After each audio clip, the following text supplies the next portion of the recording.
Welcome to this explainer. Today, we're looking under the hood of the corporate world to see exactly how financial statements track business. Think about it for a second. A doctor doesn't just look at you to check your health, right? They take your vitals. Well, in finance, financial statements are the ultimate diagnostic test. They're the formal records of an entity's financial activities. So let's learn how to read those vitals. Which brings us to a really great question. How do we actually know if a business is healthy? You might see a company with flashy marketing, a bustling headquarters, and a super recognizable brand. But how do we look past all that surface-level stuff to truly diagnose its financial vitality? Like, how do we know if it's actually making money or literally just burning through cash? The answer lies in how these structured documents track the real financial footprint. By understanding these formal records, business owners and professionals can make the informed decisions that actually drive growth and stability. Okay, let's dive right into this. We've got 4 parts today. 1, the core 4 statements. 2, the story behind the numbers. 3, who uses financial reports. And 4, the global accounting rulebook.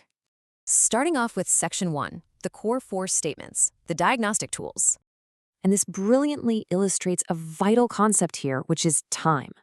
The balance sheet represents a snapshot frozen in time. It tells you exactly what things look like on one specific day. In stark contrast, the income, equity, and cash flow statements represent activities over an entire accounting period.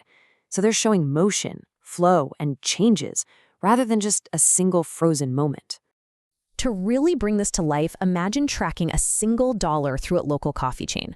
First, the balance sheet tells you where that dollar and the shop's other assets sit today against its debts. Next, the income statement, or the profit and loss statement, tells you if the coffee sold over the last year actually generated profit from that dollar. Then, the statement of changes in equity tracks how the owner's overall stake grew or shrank during that time. And finally, the cash flow statement shows you how physical cash literally moved in and out of the register for operations, investments, or financing. Together, they form a complete holistic picture of the entire business. The primary objective of all these statements is to provide information that is highly useful for economic decisions. As you can see, these statements absolutely must be understandable, relevant, reliable, and comparable. But there is a bit of a catch here. They're intended for readers who already have a reasonable knowledge of business. You don't need a PhD in finance or anything, but you do need to be willing to study the data diligently to get the full picture. Let's move on and see how this builds in Section 2. The story behind the numbers, the translators. First up, let's demystify a piece of jargon you're going to see everywhere: consolidated financial statements. Modern corporations are incredibly complex, right? Think about a massive conglomerate. They might own dozens of smaller subsidiary companies globally. Consolidated statements take all the assets, liabilities, equity, income, expenses, and cash flows of that parent company and all its subsidiaries and just present them as one single economic entity. It essentially groups a highly complex corporate family tree into one readable health chart, so you can track the entire overarching business in one go. But even a consolidated chart needs a narrator, and that is exactly where the MD&A comes in. The management discussion and analysis is an integrated part of a company's annual financial statements. Think of the MD&A as the actual voice of the business's story. It's a narrative explanation told directly through the eyes of management of how the entity has performed in the past year, its current financial condition, and its future prospects. Now, what's really interesting about this is just how much ground the MD&A covers to contextualize all those raw numbers. It describes the corporation's liquidity position and capital resources. It explains the underlying causes of material changes like asset impairment or restructuring charges. It points out unusual events, things like mergers and acquisitions. It even dives into the effects of inflation, domestic and international market risks, and significant uncertainties. Basically, it is the absolutely crucial why behind the what. And crucially, this narrative overview must strive to remain totally unbiased. The MD&A contains a description of the year gone by and the key factors that influence the business, but its core purpose is to protect and inform. It gives an overview so investors can decide whether to invest or continue investing, which is exactly why the information absolutely must be complete, fair, and balanced. Moving right along to Section 3, who uses financial reports? The audience. So who's actually reading these? Well, it's not just Wall Street brokers looking at these numbers. Owners and managers use them to make critical operational decisions. But let's bring it closer to home. Picture yourself as an employee.